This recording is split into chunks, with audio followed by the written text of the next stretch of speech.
Anindita berdiri di ambang pintu rumah kayu itu sambil menarik napas panjang.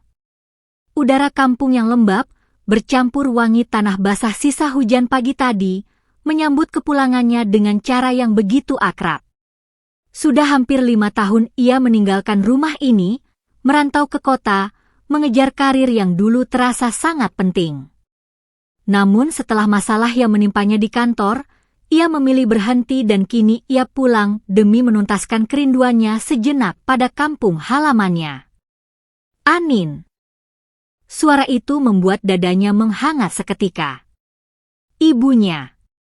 Anin menoleh dan melihat perempuan setengah baya itu berdiri di teras, mengenakan daster bunga kesayangannya.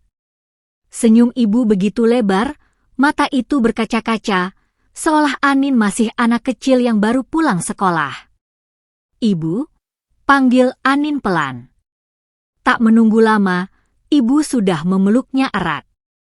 Pelukan yang membuat Anin merasa kecil, rapuh, dan aman dalam waktu yang bersamaan. Ya Allah, kurus sekali kamu nak, gumam ibu sambil mengelus punggung Anin. Capek kerja di kota, ya? Anin tersenyum, menyembunyikan segala lelah dan kecewa yang ia bawa. Yang penting sekarang Anin di rumah, Bu.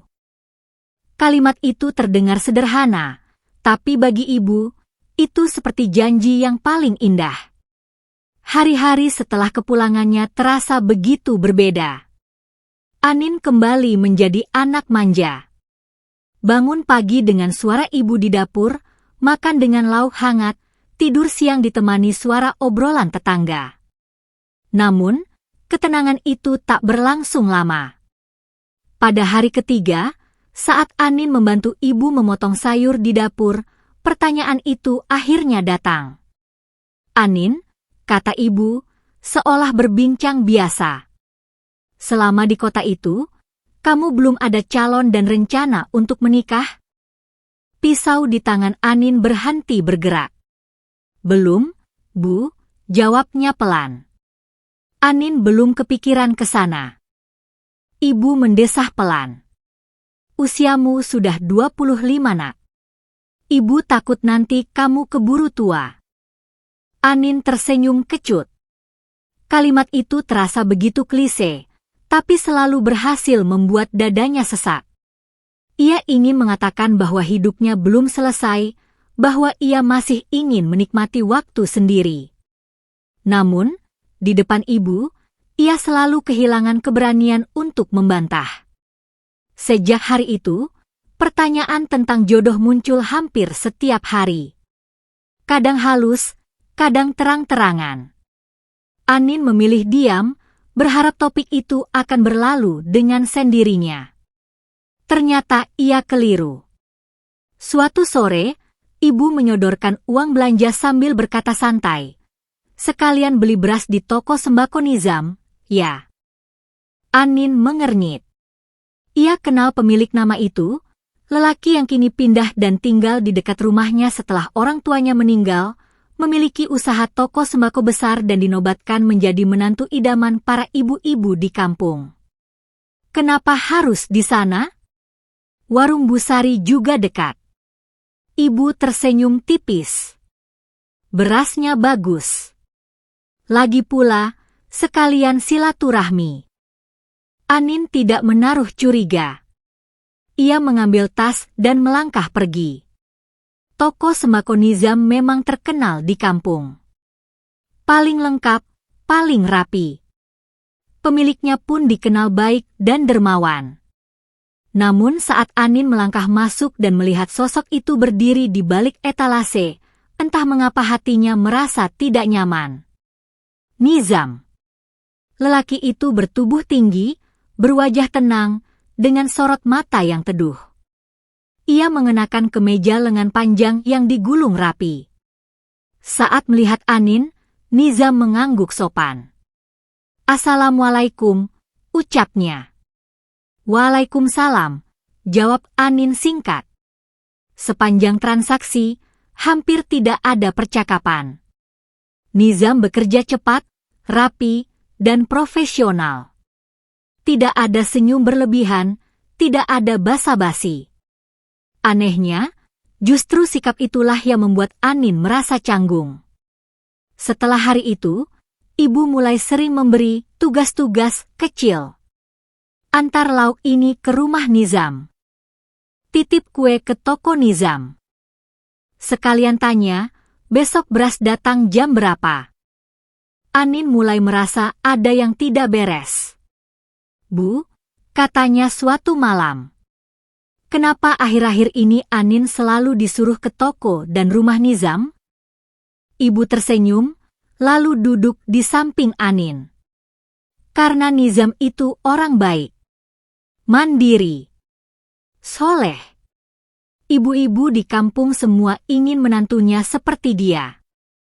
Anin meneguk ludah. Itu urusan ibu-ibu, Bu. Bukan urusan Anin. Ibu menatapnya lama. Supaya kamu jadi kenal dengan Nizam. Dia lelaki baik. Ibu cuma ingin kamu bahagia. Anin masih tidak mengerti. Ia tidak paham apa hubungan Nizam dengan kebahagiaannya. Ia ingin bertanya lebih lanjut, namun ibunya langsung pergi ke dapur. Hingga kabar itu akhirnya datang pada suatu pagi yang cerah. Ibu memanggil Anin ke ruang tamu, wajahnya terlihat serius namun bahagia. Anin, kata ibu. Nizam bersedia dijodohkan denganmu. Anin terkejut. Dijodohkan? Aku nggak merasa ibu pernah membahas tentang perjodohan dengan aku. Ibu mengusap tangan Anin lembut. Maaf nak, ibu memang belum sempat bilang sama kamu. Ibu berniat menjodohkan kamu dengan Nizam. Ibu sangat ingin punya mantu seperti Nizam, dan ketika ibu menawarkan perjodohan kepada Nizam, ibu nggak menyangka dia langsung setuju, jelas ibunya dengan siuman yang terlihat sekali bahagia. Dunia Anin terasa berhenti. Anin berdiri. Nggak, Bu. Anin nggak mau. Ibu terkejut, tapi segera menenangkan diri. Dengar dulu. Tidak ada yang perlu didengar. Anin tidak suka dia. Dia terlalu pendiam. Terlalu tua. Usianya bahkan 6 tahun di atas Anin, dan Anin belum mau menikah. Ibu memejamkan mata sejenak. Nizam menolak semua perjodohan lain. Hanya kamu yang dia terima.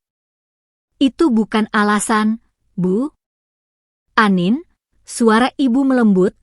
Kalau kamu menolak sekarang, keluarga kita bisa malu. Orang-orang sudah tahu. Air mata Anin jatuh tanpa bisa dicegah. Ia merasa terjebak, terhimpit antara keinginan sendiri dan harapan ibu. Malam itu, Anin mengurung diri di kamar. Hatinya kacau. Ia membenci situasi ini.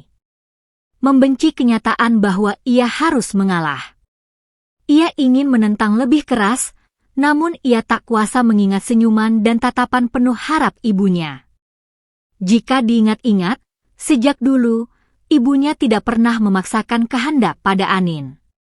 Baru kali ini Anin melihat ibunya menumpukan harapan padanya. Akhirnya, dengan berat hati, Anin mengangguk. Pertemuan pertama untuk saling mengenal disepakati di rumah Anin. Anin duduk berhadapan dengan Nizam. Lelaki itu terlihat sama seperti biasanya, tenang, sopan, dan menjaga jarak.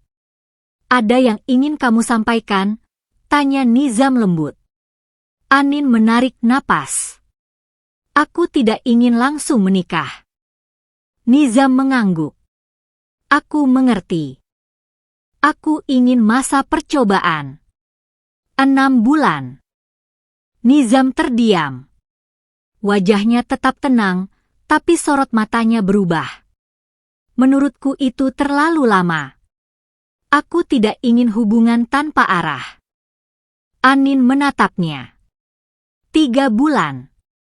Tidak bisa dikurangi lagi.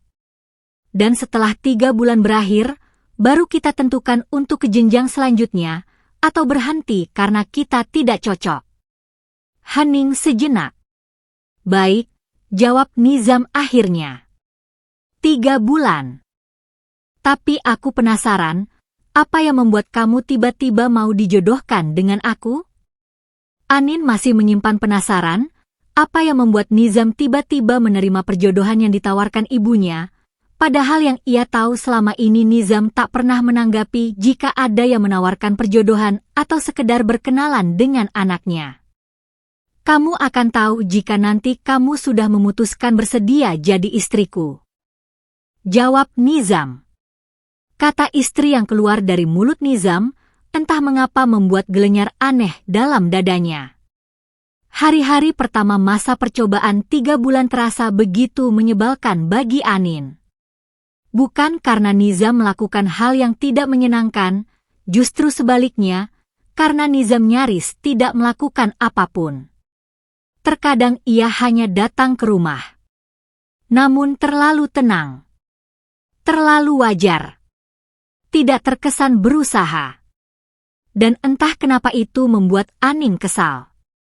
Anin kini memanggilnya Mas Nizam, bukan karena ingin, melainkan karena ibunya terus mengingatkan agar ia bersikap sopan. Setiap kali nama itu keluar dari bibirnya, Anin merasa sedang memainkan peran yang tidak ia pahami. Pertemuan pertama setelah kesepakatan itu berlangsung singkat. Nizam datang ke rumah, duduk di ruang tamu bersama ibu Anin. Anin keluar kamar dengan wajah datar, duduk beberapa langkah menjauh. "Apa kabarmu hari ini?" tanya Nizam, suaranya tenang. "Baik," jawab Anin singkat. Hanya itu. Tidak ada pertanyaan lanjutan. Tidak ada usaha memanjang-manjangkan obrolan. Nizam mengangguk, lalu kembali berbincang dengan ibu Anin tentang hal-hal ringan. Anin justru merasa diabaikan. Dalam hatinya, Anin mendengus kesal. Katanya mau menjalin hubungan. Tapi sikapnya seperti ini. Hari-hari berikutnya tak jauh berbeda. Jika ibu menyuruh Anin menemui Nizam, entah untuk sekadar mengantarkan lauk atau olahraga bersama di pagi hari, Anin selalu melakukannya dengan malas. Langkahnya berat, wajahnya tanpa ekspresi. Nizam juga tidak pernah menuntut. Tidak pernah memaksa Anin untuk membuka diri. Ia menjaga jarak dengan rapi, seolah sadar betul bahwa Anin berada di sana bukan karena keinginan. Sikap cuek itu justru membuat Anin semakin bingung. Masuk bulan kedua, perlahan ada hal-hal kecil yang mulai Anin sadari. Suatu pagi, Anin keluar rumah dengan tergesa. Saat ia hampir sampai di ujung gang, suara motor berhenti di sampingnya. "Mau aku antar?" kata Nizam sambil menyerahkan helm cadangan. Anin terdiam. "Mas Nizam tahu aku mau kemana?" "Biasanya kamu ke pasar kan jam segini," jawabnya sederhana. Anin menerima helm itu tanpa berkata apa-apa. Tapi sepanjang perjalanan, dadanya terasa hangat dengan cara yang aneh. Di lain hari, saat Anin sakit ringan, Nizam tidak datang menjenguk. Namun sore harinya, ibu membawa semangkuk sup hangat ke kamar Anin. "Ini dari Mas Nizam," kata ibu. Anin menatap mangkuk itu lama. Tidak ada pesan. Tidak ada catatan. Hanya sup hangat dengan rasa yang pas. Perhatian Nizam tidak pernah datang dalam bentuk kata-kata manis. Ia hadir dalam bentuk kehadiran yang tidak mencolok, tapi konsisten. Anin mulai menyadarinya saat hujan turun deras suatu sore. Ia terjebak di rumah tetangga karena tidak membawa payung. Saat keluar, Nizam sudah berdiri di sana, memegang payung besar. "Kamu bisa kehujanan," katanya singkat. Anin berjalan di sampingnya, jarak mereka cukup dekat, tapi tidak bersentuhan. Bau hujan, suara rintik air, dan langkah mereka yang seirama membuat Anin tiba-tiba merasa tenang.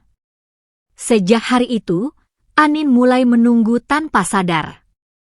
Menunggu pesan singkat Nizam yang hanya berisi, "Sudah makan?" Menunggu suara motornya berhenti di depan rumah.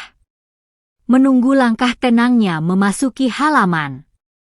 Ia mulai merasa kecewa ketika Nizam terlambat datang. Mulai bertanya-tanya ketika Nizam pulang lebih cepat dari biasanya. Hari itu Anin pergi ke pasar seperti biasa. Ia mengenakan pakaian sederhana dan kerudung warna pastel. Langkahnya santai, pikirannya ringan, hingga sebuah suara memanggil namanya. "Anin." Ia menoleh. Seorang lelaki berdiri beberapa langkah darinya. Rambutnya rapi, senyumnya lebar, dan sorot matanya penuh antusias. "Raka." Anin terkejut. Raka adalah teman lamanya semasa SMA. Lelaki yang dulu sering duduk di bangku belakang kelas, yang sering meminjam pulpen darinya hanya untuk membuka percakapan. Lelaki yang, tanpa pernah benar-benar mengatakannya, diketahui banyak orang pernah menyukai Anin. "Lama sekali kita tidak bertemu," kata Raka. "Kamu tambah cantik." Anin tersenyum canggung. "Kamu juga kelihatan beda." Mereka berbincang sebentar. Tentang masa lalu, tentang kabar masing-masing. Raka terlihat sangat antusias, tertawa, menatap Anin dengan sorot yang masih sama seperti dulu, hangat dan penuh ketertarikan. Tanpa Anin sadari, dari seberang jalan, sepasang mata memperhatikan. Nizam baru saja keluar dari sebuah toko grosir untuk membeli kebutuhan warungnya. Langkahnya terhenti saat melihat Anin berdiri bersama seorang lelaki asing. Mereka terlihat akrab. Terlalu akrab untuk sekadar bertukar sapa. Dada Nizam mengeras. Ia tidak mendekat. Tidak menyela. Hanya berdiri, memandang dalam diam. Tangannya mengepal pelan, lalu mengendur lagi. "Ini masa percobaan," batinnya. "Aku tidak punya hak apa-apa." Namun perasaan itu tetap saja hadir, asing, tidak nyaman, dan menyesakan. Saat Anin berpamitan dan berjalan pulang, ia melihat Nizam berdiri di ujung jalan. "Mas Nizam," langkah Anin melambat. "Dari tadi di sini?" "Iya," jawab Nizam singkat. "Ayo, aku antar." Nada suaranya datar. Terlalu datar. Anin merasa ada yang berbeda. Sepanjang perjalanan, Nizam lebih banyak diam. Biasanya ia akan bertanya ringan, atau sekadar memastikan Anin tidak lelah. Hari itu tidak. Malamnya, Anin gelisah. Ia teringat tatapan Nizam. Tenang, tapi menyimpan sesuatu. Untuk pertama kalinya, Anin ingin memastikan. "Mas," panggil Anin pelan saat mereka duduk di beranda. "Tadi, kamu lihat aku dengan Raka?" Nizam menatap ke depan. Hening beberapa detik sebelum ia menjawab. "Iya. Dia hanya teman lama." "Aku tahu. Tapi kamu kelihatan berbeda." Nizam menarik napas. "Aku tidak marah." Lalu, "Aku hanya takut," ucapnya jujur, suaranya rendah. "Takut perasaanku tumbuh lebih cepat dari yang seharusnya." Kalimat itu menghantam hati Anin pelan tapi dalam. Sejak malam itu, Anin menyadari satu hal yang tak bisa lagi ia sangkal. Ia tidak ingin Nizam merasa seperti orang luar dalam hidupnya. Ia ingin Nizam tahu. Ia memilih Nizam. Hari-hari setelah itu terasa berbeda. Lebih hangat. Lebih dekat. Anin kini tidak lagi malas jika diminta bertemu. Ia mulai menunggu.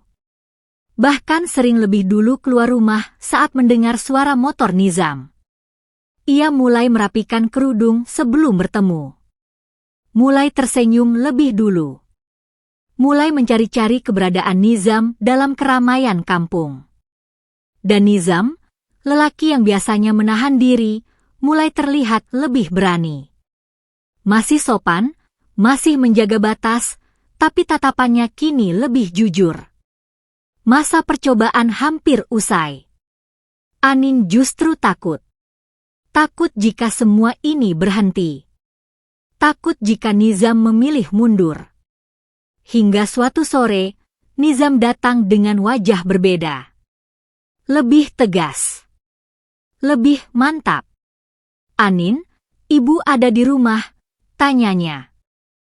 Karena Nizam selalu memastikan ibu Anin ada di rumah jika ingin berkunjung. Anin mengangguk, jantungnya berdegup cepat. Nizam duduk di ruang tamu. Ibu Anin menyuguhkan teh, lalu pamit ke dapur dengan senyum yang tidak bisa disembunyikan. Nizam menatap Anin lama. "Anin," katanya. "Aku ingin jujur, aku jatuh hati sejak pertama melihatmu pulang ke kampung. Aku menjaga jarak karena aku ingin niatku lurus. Anin, aku tidak ingin menunggu lebih lama." Anin menahan napas. "Aku sudah cukup mengenalmu. Aku sudah yakin dengan perasaanku." Tangannya sedikit bergetar saat Nizam melanjutkan, "Aku ingin menghalalkan hubungan ini. Aku ingin melamarmu. Menjadikanmu istriku. Kamu mau?" Air mata Anin jatuh tanpa aba-aba. Semua ketakutan, keraguan, dan penolakan yang dulu pernah ia rasakan kini terasa jauh. Yang tersisa hanya satu perasaan, tenang. "Iya, Mas," jawab Anin lirih dengan senyum basah air mata. "Aku mau." Nizam menunduk, menghela napas lega, lalu tersenyum. Senyum yang jarang terlihat, tapi terasa paling tulus. Nizam, calon suami yang dulu tak ia inginkan. Namun kini menjadi calon suami yang paling ia syukuri.